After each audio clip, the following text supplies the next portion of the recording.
It began the way so many nightmare stories do, under the warm glow of adventure, with no hint of the darkness waiting just beyond the firelight.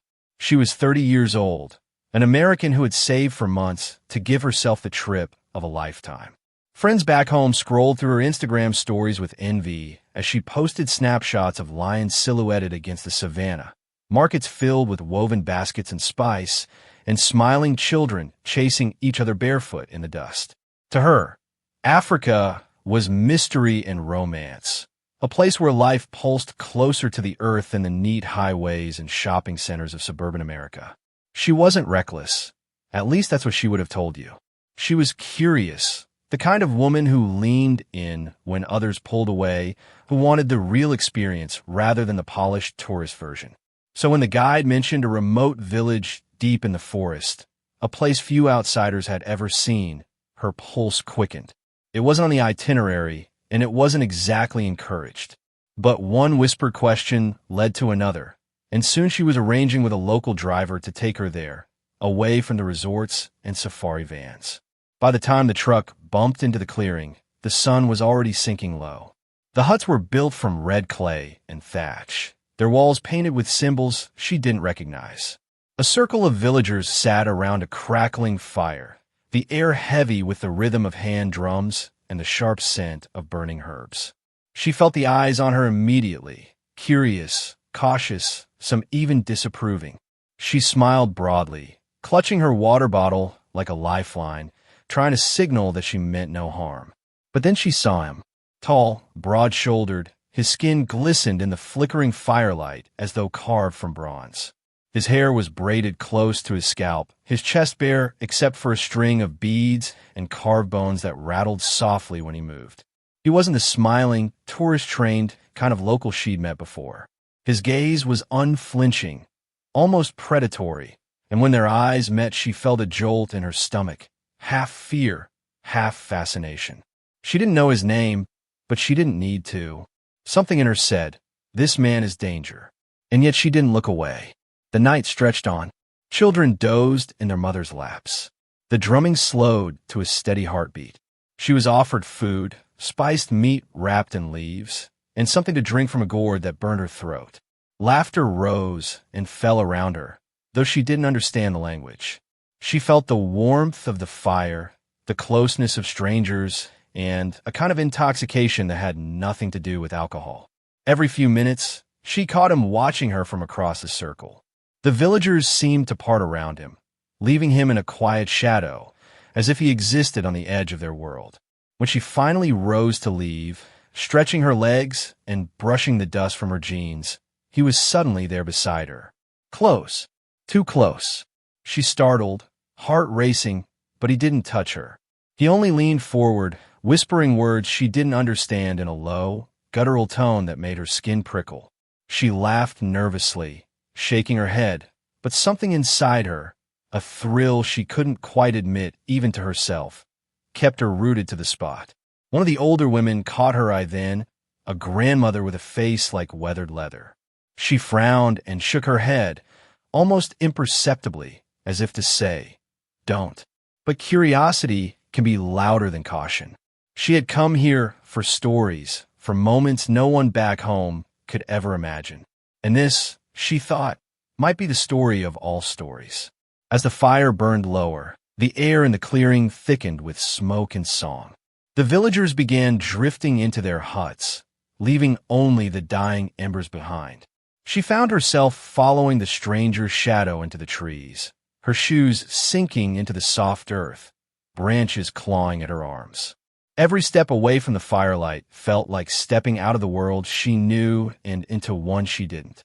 Later, she would try to remember the exact point where she could have turned back, the moment where she might have laughed it off, waved good night, and returned to her cot in the guest hut.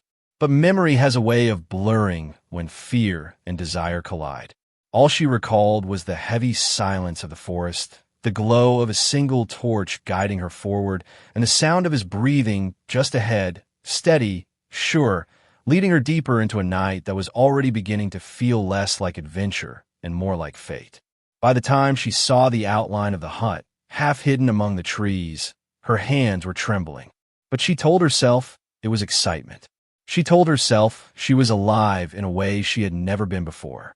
What she couldn't know, what she could never have imagined, was that by dawn, her body would betray her, and the line between myth and medicine would vanish beneath the stench of decay.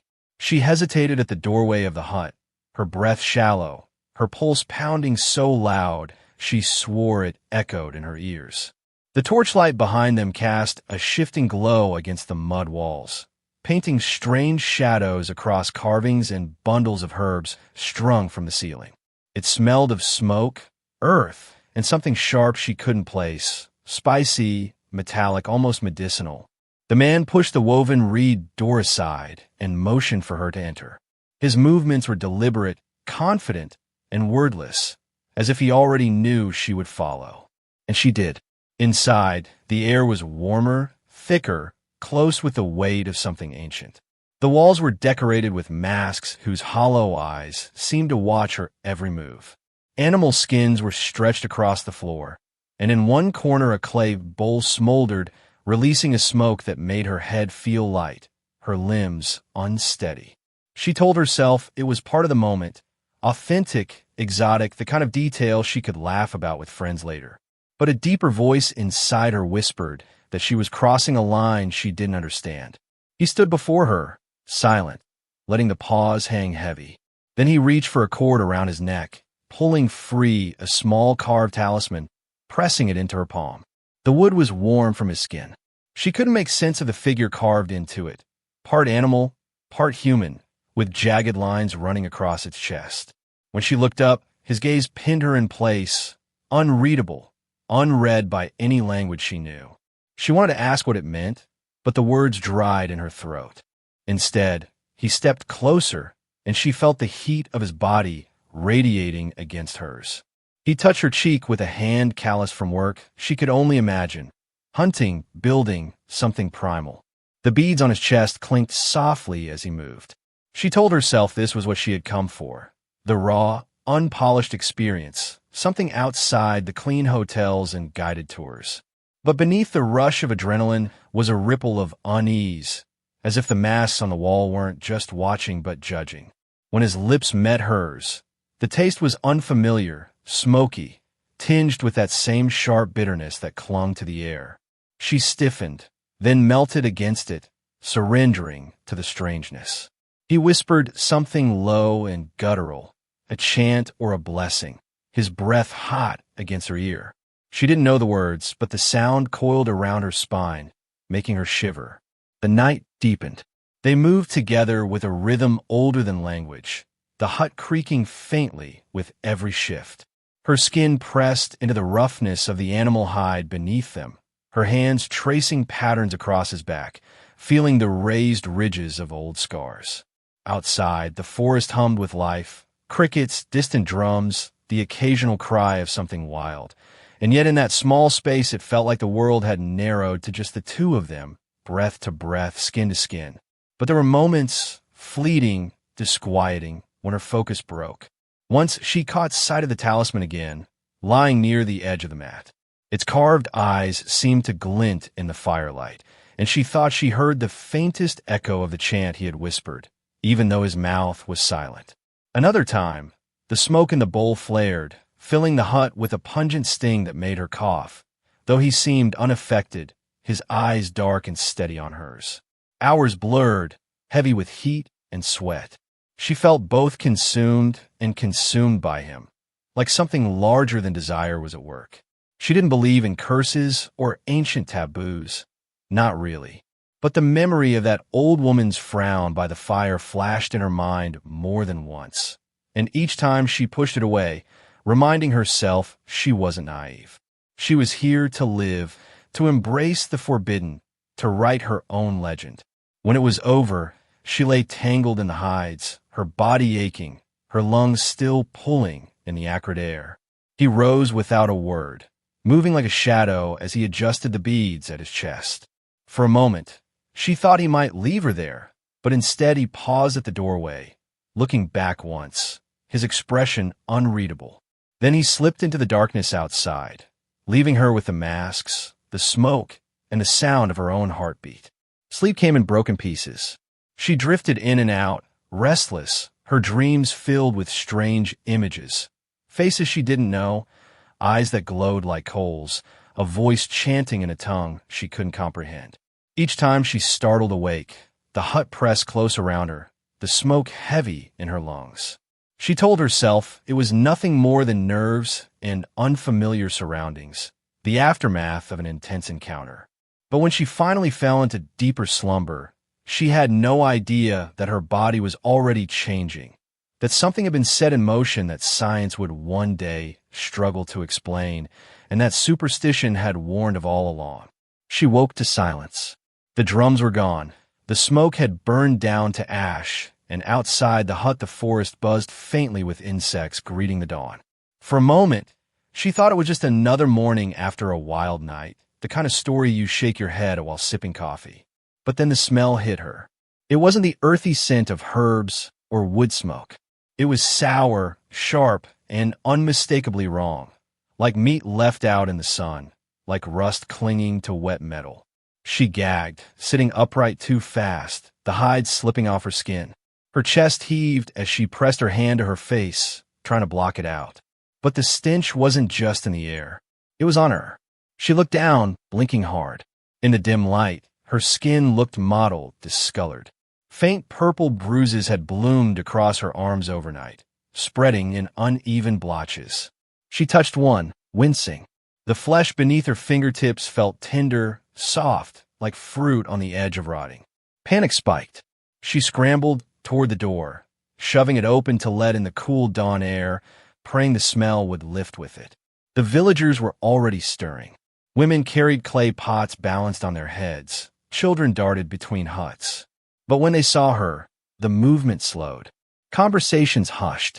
Eyes turned. A boy dropped the stick he was dragging through the dirt and pointed. She glanced down again and saw it clearly now. Not just bruises but breaks in the skin, small lesions weeping a thin, dark fluid. Her stomach dropped. Whispers rippled through the crowd. She couldn't understand the words, but she understood the tone. Fear, revulsion, superstition. Some of the older men crossed their arms tightly over their chests, muttering as they backed away. Mothers pulled their children closer. One young girl shrieked, covering her nose, and the sound sliced through the morning like a blade. Her throat tightened. She stumbled forward, arms outstretched in appeal. "Help me," she begged, though she doubted anyone understood. "Please, something's wrong." The words cracked as tears stung her eyes. The old woman she'd noticed the night before stepped out from her hut, leaning on a carved staff. Her eyes were sharp as flint, unblinking as she studied the stranger before her. Then she said something low and firm, and the crowd recoiled as though her words carried weight heavier than stone. The American woman shook her head desperately. "What? What is it?" Her voice was ragged. She was sweating now, though the morning air was cool. The lesions burned, and every breath seemed to carry more of that rancid stench. She touched her face and felt a patch of skin hot and swollen beneath her jaw. Her nails came away sticky with a thin smear of pus. She sobbed. One of the younger men darted forward with a rag in his hand, but the old woman barked at him sharply, and he stopped cold, retreating as though touching her would mean sharing her fate. Another man spat on the ground, shaking his head. She heard one word repeated again and again in their language, a word that rolled like thunder through their whispers. Nzura. She didn't know it, but the villagers spoke it like a curse, like a verdict. Her knees buckled, and she collapsed into the dirt. The impact sent another wave of pain radiating up her body. The talisman the man had given her the night before slipped from her hand and landed beside her in the dust. For an instant, she stared at it through blurred vision. The carved figure, its jagged lines now looking less like decoration and more like a warning. She wanted to throw it away, but her fingers wouldn't cooperate. The old woman stepped closer then, her staff tapping against the ground. She didn't reach out, but she leaned forward just enough to let her words cut through the silence.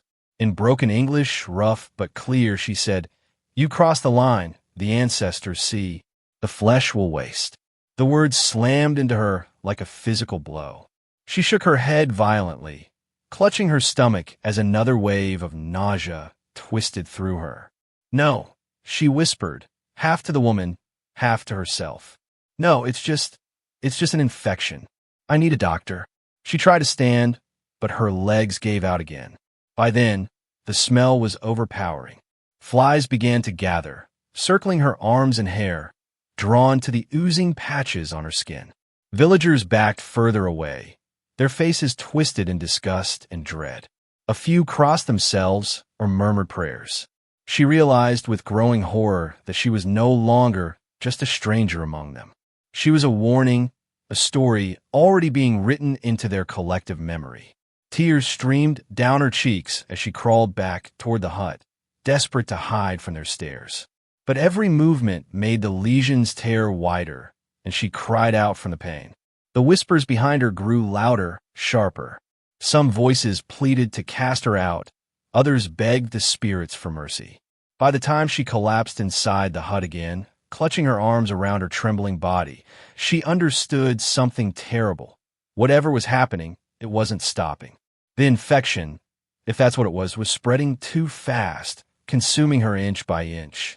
And for the first time, a thought surfaced she couldn't push away. Maybe this wasn't just a sickness. Maybe the villagers were right. Maybe she had walked straight into a curse. The village erupted in a quiet kind of chaos. Word of the foreign woman's condition spread faster than the morning sun climbing over the treetops. By midday, nearly every hut had emptied into the central clearing, villagers standing in a wary half-circle around the reed hut where she lay. Their faces were pinched with unease, some openly horrified, others tight with anger. To them, this was not illness. This was intrusion, something sacred broken, a boundary trespassed. Inside the hut, the American woman sat slumped against the wall, shivering though sweat drenched her clothes. Her body ached with a pulsing fever, the lesions on her arms darkening, skin splitting in grotesque patterns. She clutched her phone with trembling fingers, but there was no signal, just a mocking search bar spinning endlessly at the top of the screen. Every so often she heard voices outside, urgent, rising, falling, as if a trial were taking place with her as the absent defendant. The old woman returned, the one who had spoken earlier. She ducked into the hut with a handful of others behind her, men whose faces were hard with resolve. One of them carried a carved drum, its surface cracked with age.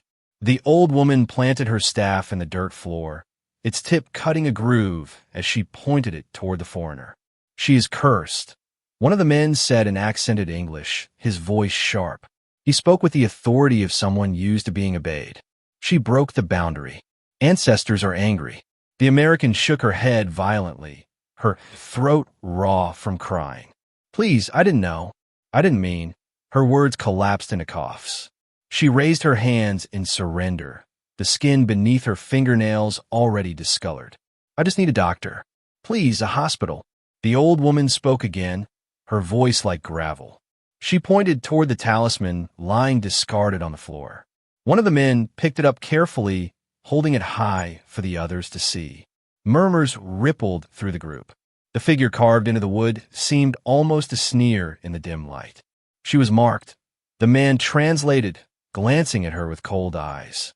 "He gave this to you. You accepted. That means you stepped into their world. Into his world. This is not sickness. It is punishment." The words slammed into her chest. She wanted to argue, to insist this was nonsense, but the pain in her body screamed louder than reason. Her lips quivered as she whispered, "Punishment for what?" The old woman's eyes narrowed. She tapped her staff against the ground once, twice. "You touched what is forbidden.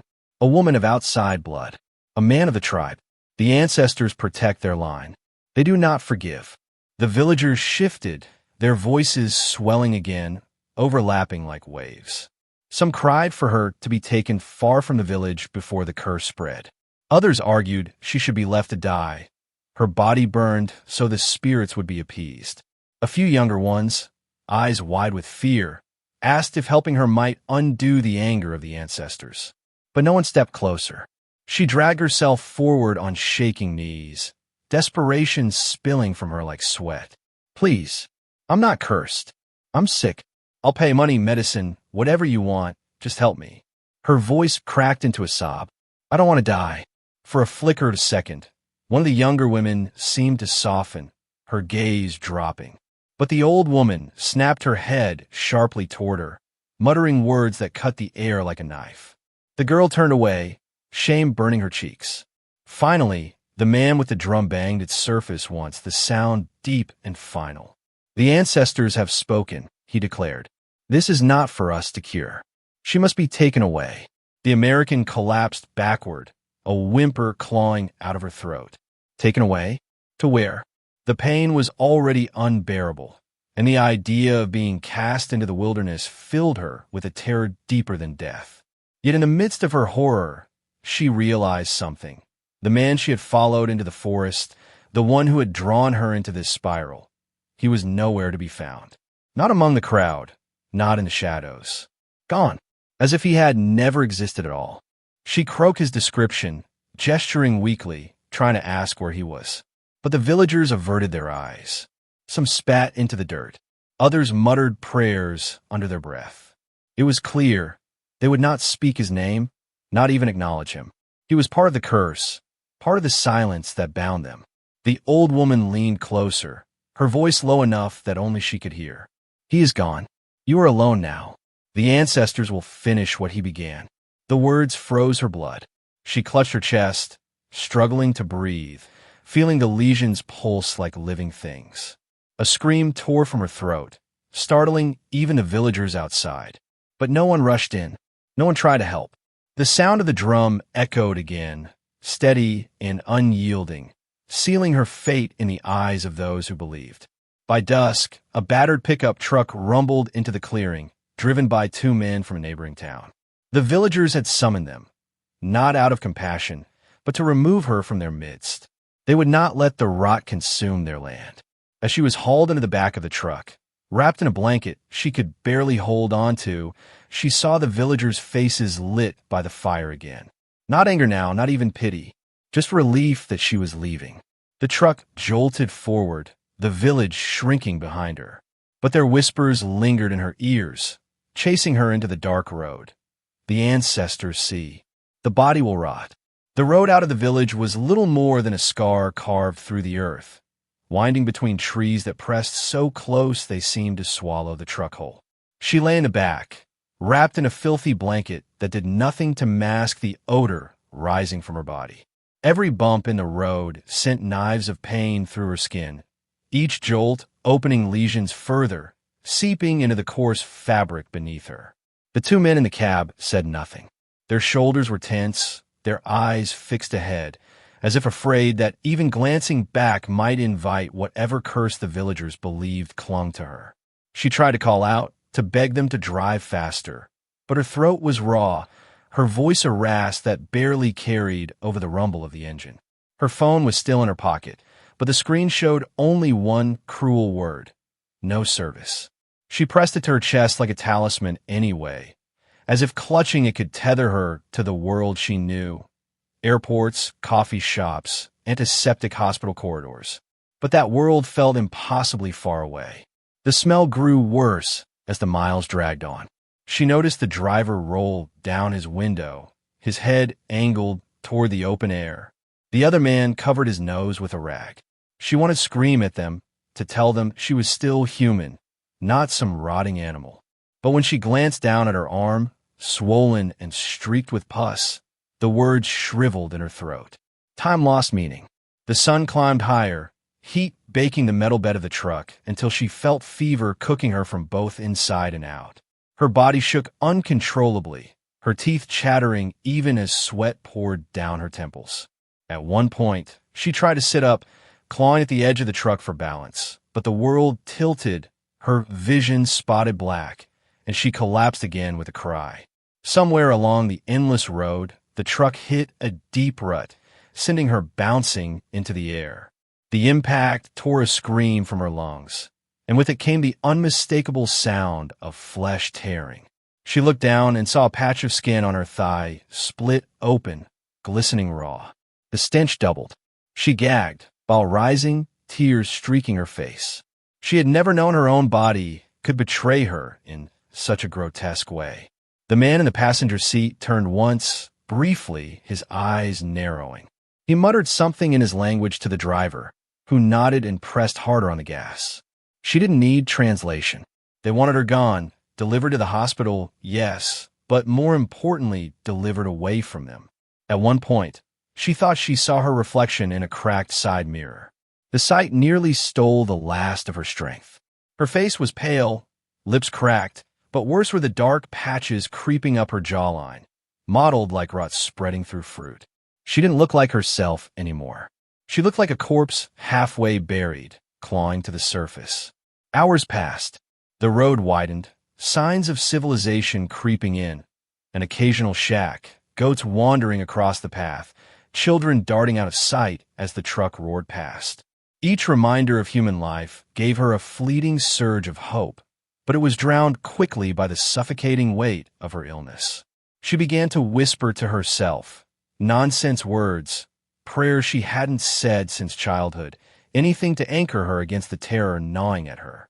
Finally, as the sun began to dip, the outline of a squat concrete building rose from the dust.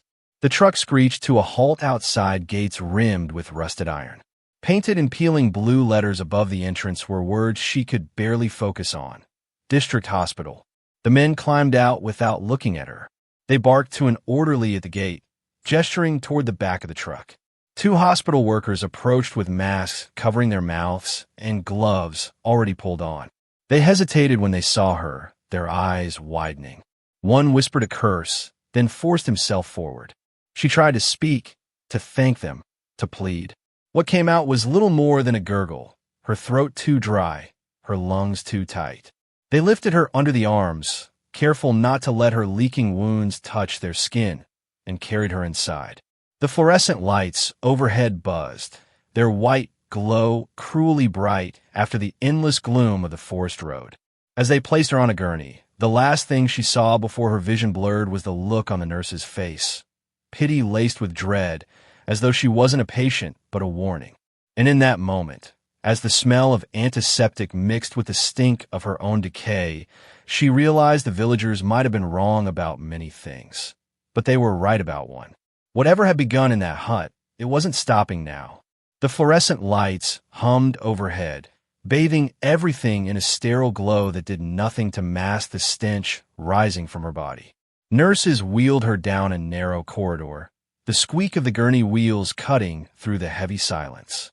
She could hear the muffled voices of staff as they passed, quick bursts of language she couldn't follow, but their tone was unmistakable, fear edged with urgency. More than once, she caught the word infection. They slid her into a small ward and pulled a curtain around her bed. The air smelled faintly of disinfectant, though it barely dented the foul odor leaking from her wounds.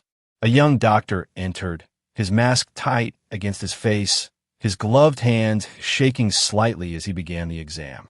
His brow furrowed as he lifted the blanket, revealing the bruises that had deepened into black-purple splotches across her arms and legs. He touched one lesion with a sterile swab, and she cried out, the pain so sharp it felt as if fire had been pressed into her skin. He muttered something under his breath, then stepped back quickly. The nurse beside him crossed herself.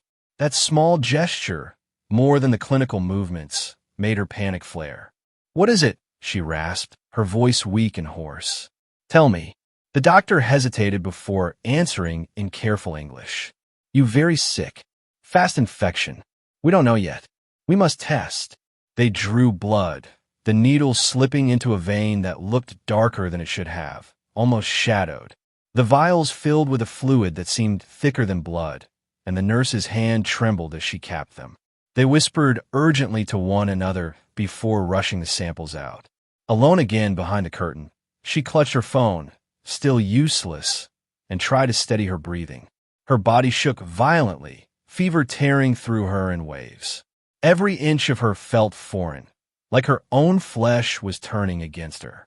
She remembered the old woman's words, "The body will rot," and tried to push them aside. This was science, not superstition. She just had to hold on until someone with answers arrived. Hours bled together. Nurses came and went, changing gloves obsessively, their eyes darting to the lesions as if they expected them to leap from her skin.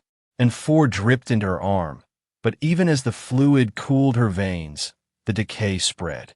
She watched, horrified, as her forearm swelled, the skin splitting further, edges curling outward. She screamed until her throat tore raw, begging them to stop it, fix it, cut out of her. That evening, another doctor arrived, older, with graying hair and the calm authority of someone used to impossible cases. He introduced himself in English, voice measured, almost soothing. "I'm Dr. Kamara. I will help." She clung to the words like a lifeline. He examined her carefully, murmuring to himself as he documented every lesion, every patch of necrosis. He spoke of necrotizing fasciitis, of rare tropical bacteria, of parasites carried by water or soil. But even as he listed possibilities, his eyes betrayed him, narrowed, doubtful, as though none of the explanations fit. The blood test came back. The results were chaotic. White blood cell counts skyrocketed, but cultures showed no single pathogen. The bacteria they did find seemed to multiply unnaturally fast, resisting every antibiotic thrown at them. One nurse whispered to another that it was like the infection wanted to spread, as if something beyond nature was fueling it. By midnight, her condition worsened. Her lips had turned a bluish gray, her breath shallow and rattling. The lesions now crawled up her neck, creeping dangerously close to her face. Dr. Kamara ordered stronger antibiotics, wide-spectrum treatments, even antivirals. He barked for surgical prep, considering whether cutting away the infected tissue could slow the progression. But when they tried, the skin crumbled beneath the scalpel, the edges dissolving like wet paper. The surgical nurse dropped the instrument with a gasp. Her mind began to fracture under the fever. She drifted in and out of consciousness, her dreams twisting into visions of masks on the walls, eyes glowing red, voices chanting in that guttural tongue she'd heard the night before. Each time she woke, she half expected to see the tribal man standing at the foot of her bed, beads rattling, gaze steady and condemning. But it was only the curtain, the shadow of nurses hurrying past. At one point, she begged Dr. Kamara, clutching at his sleeve with trembling fingers. "This isn't just sickness. Please, tell me the truth." His jaw tightened. For a moment, he looked as though he might say it, that word the villagers had whispered, the one that haunted her. But he shook his head instead. "You are sick. We fight sickness with medicine. That is all."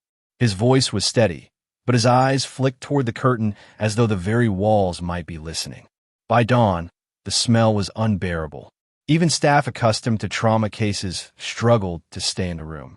Masks doubled, incense lit discreetly near the window. She could hear their mutters outside, not just about infection, but about curses, spirits, things they dared not name too loudly. Science and superstition colliding in the corridor while her body rotted in the bed.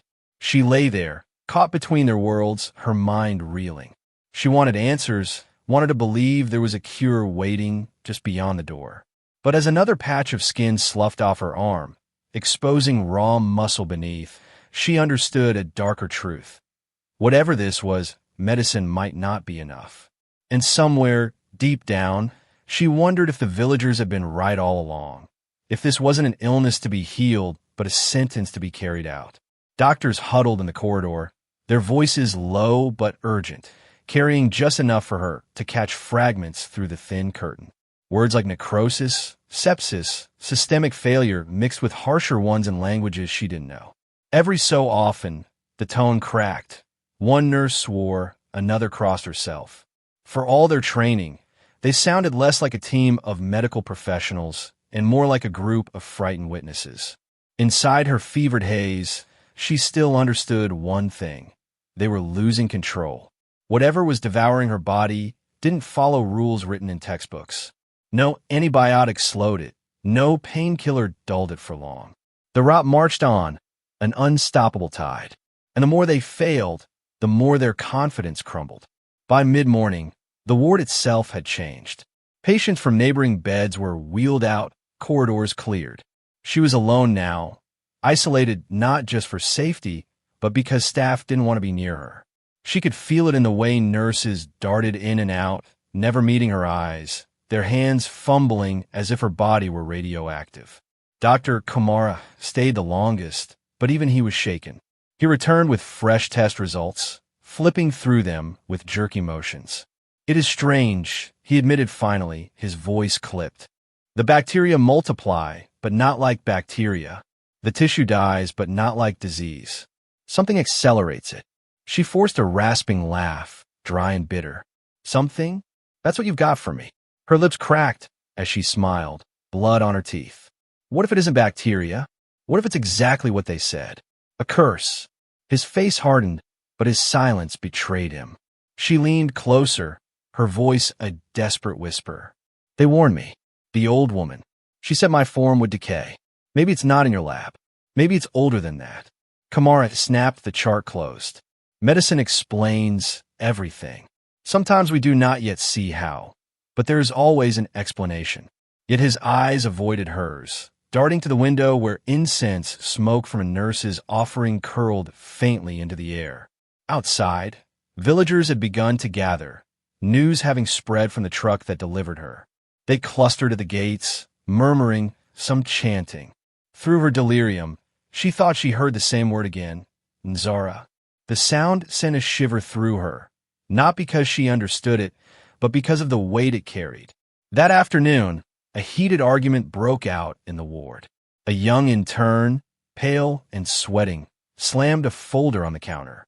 "This isn't normal," he said in English, his accent sharp. "We've thrown every drug we have, and it only spreads. Maybe," he hesitated, lowering his voice, "maybe the ancestors must be appeased." Another doctor hissed at him to shut up. "Do not bring superstition into this place. We are men of science." But the words rang hollow. Even she could see it in their eyes, the cracks in their faith. Nurses whispered that the smell was no longer human, that shadows in her room shifted when no one moved. One swore she heard chanting when the woman slept, low and guttural, seeping through the walls. She wanted to deny it, to cling to medicine, but every glimpse of her body pushed her closer to belief. Her thigh now looked like raw meat, her shoulder eaten away in jagged lines. No disease she'd ever heard of acted like this.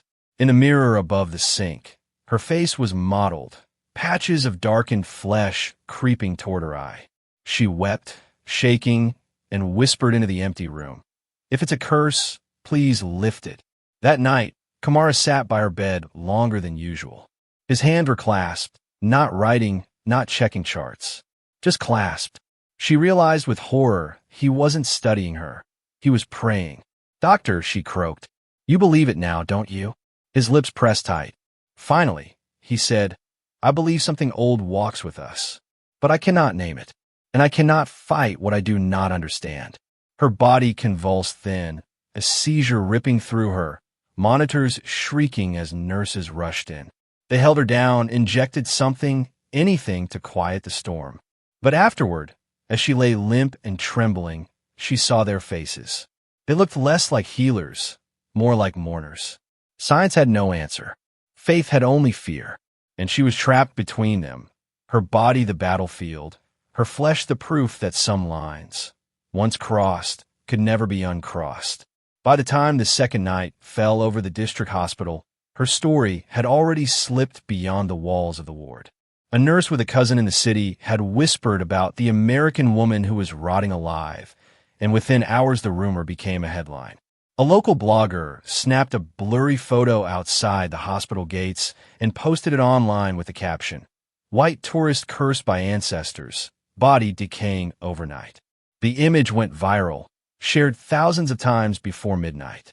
International outlets seized on it with a hunger that bordered on glee. "American woman's body mysteriously rotting after encounter in African village," blared one headline. Another took a more sensational route. "Curse or new disease. Doctors baffled as tourist disintegrates." By dawn, cable news anchors were running segments, their faces a blend of professional concern and subtle thrill.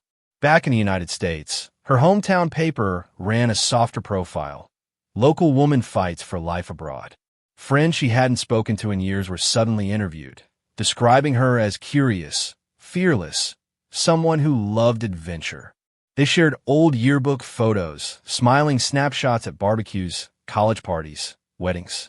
The contrast between the glowing young woman on screen and the horror described overseas was irresistible to viewers. Social media fractured into camps. On Twitter, hashtags like hashtag African Curse and hashtag Rotting Tourist trended within hours. Some mocked her. That's what you get for sleeping with strangers in the jungle. Others were furious at the mockery. She's a victim, not entertainment. A darker thread emerged too, with conspiracy theories claiming she carried a new plague that governments were covering up. Videos with ominous music warned of the next pandemic, gaining millions of views overnight. Talk shows debated it with panels of experts. A physician insisted it was a variant of necrotizing fasciitis, made worse by tropical conditions. A cultural anthropologist countered that local belief in curses couldn't be dismissed, since fear itself could accelerate illness. The host leaned forward, eyes wide for the camera. So are we looking at a deadly new bacteria, or something the modern world just can't explain? In the comments beneath every article, strangers argued fiercely. Some expressed sympathy for her family, imagining the heartbreak of seeing a loved one waste away so far from home. Others reveled in the grotesque details, demanding photos, proof of the decay. Screenshots from supposed leaks inside the hospital, grainy, barely recognizable, circulated, each more horrifying than the last. At the hospital, staff were overwhelmed by the attention. Phone lines rang constantly. Reporters camped outside the gates, waving microphones at anyone who stepped out. The director gave a single terse statement. "We are doing everything possible. There is no evidence of contagion." But even as he spoke, he glanced nervously at the cameras, sweat beading on his forehead. Back in a ward, she was barely conscious, drifting in and out of fever dreams. But once, during a rare moment of clarity, she caught a snippet of television from a nurse's phone. Her own face flashed on the tiny screen, an old photo pulled from social media, smiling in a sundress at a summer picnic. The anchor's voice declared her the woman at the center of a global mystery. She wanted to scream that she wasn't a headline, not a curse, not a mystery. She was a person in pain, terrified, begging for help. But the words wouldn't come. All she could do was listen as the world picked apart her life, her choices, her body, turning her nightmare into spectacle. And outside, beyond the gates, the crowd of locals swelled each night. Some came to pray for her, others to demand her removal, fearing the curse might spread.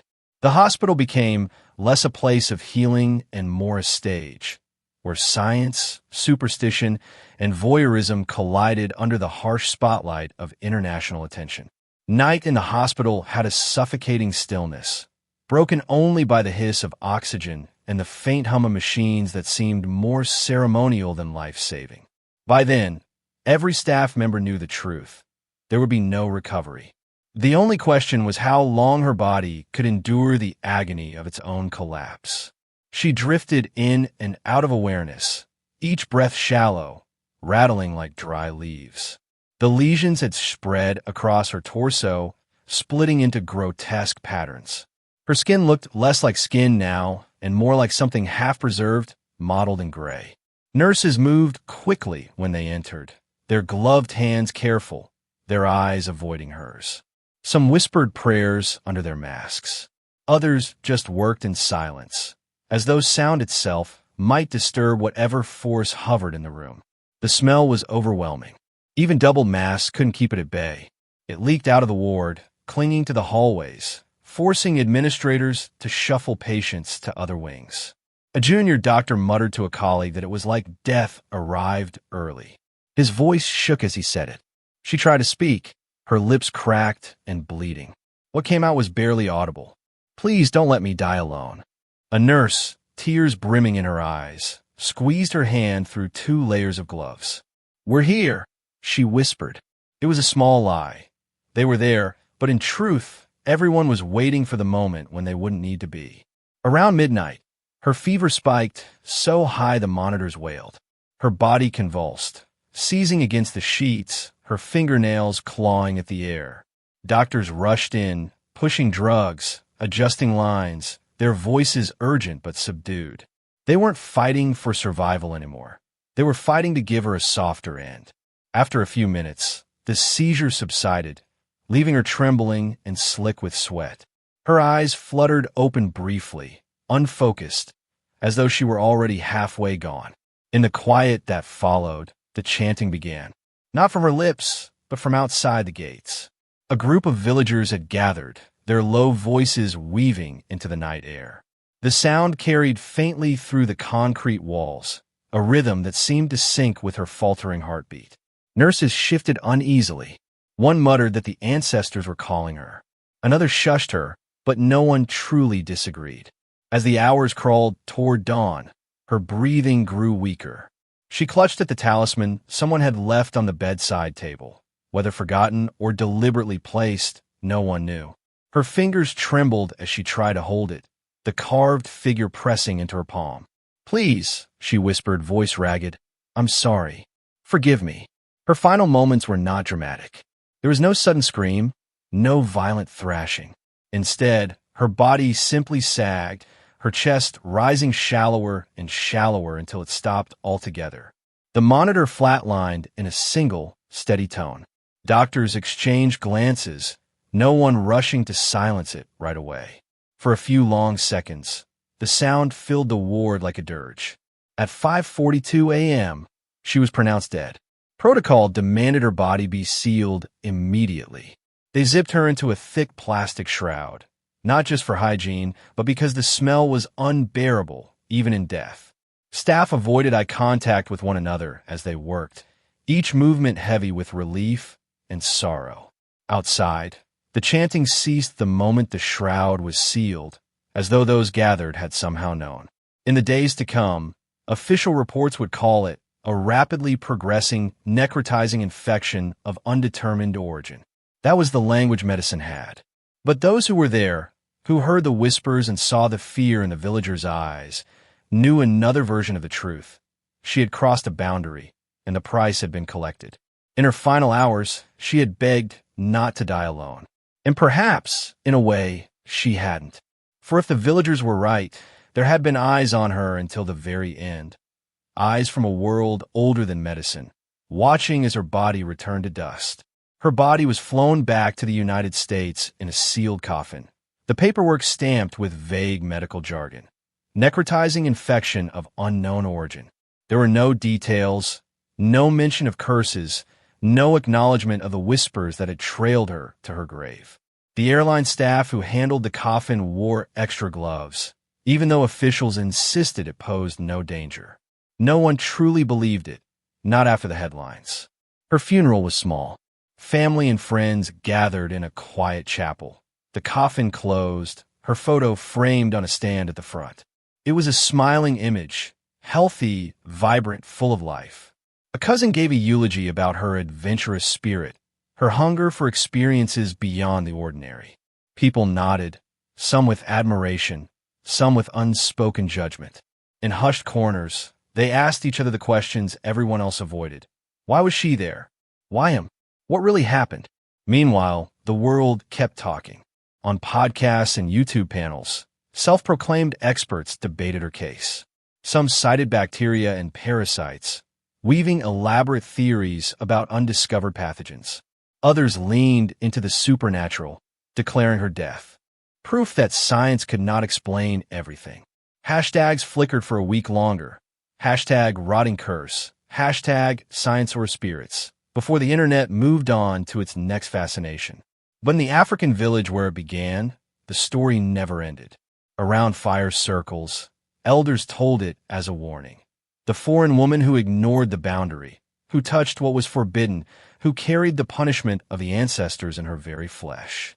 Children listened wide-eyed, mothers pulled them closer, and fathers shook their heads with grim certainty. For them, her death was not a mystery. It was justice written in rot. Even among the doctors who had treated her, the memory lingered. A few filed formal reports, careful to frame every word in clinical language. But in private, when the lights dimmed and the corridors grew quiet, they admitted to each other what they would never put on paper, that for all their training, they had felt powerless, as though they were fighting not just an illness, but a force that didn't belong to their world. And so her story straddled both realms, the rational and the irrational, the explainable and the unexplainable. To some, she was a victim of reckless choices and an aggressive infection. To others, she was proof of something older, darker, and still alive beneath the thin skin of modern life. For her audience back home, the lesson came sharp and uneasy. Curiosity can be thrilling, boundaries can tempt, but some lines, whether drawn by nature, by culture, or by something no microscope can detect, carry consequences no one is prepared to pay. She had chased a story, an experience to tell. Instead, she became the story. And maybe that's the most chilling part. Not that she died far from home, not that her body decayed in ways science couldn't explain, but that her name will forever be spoken as a warning. Half medical case study, half ghost tale, caught between the pages of fact and the whispers of myth. Because in the end, it didn't matter whether it was a curse or a disease. What mattered was the truth no doctor, no priest, no headline could soften. By morning, her flesh had begun to waste away.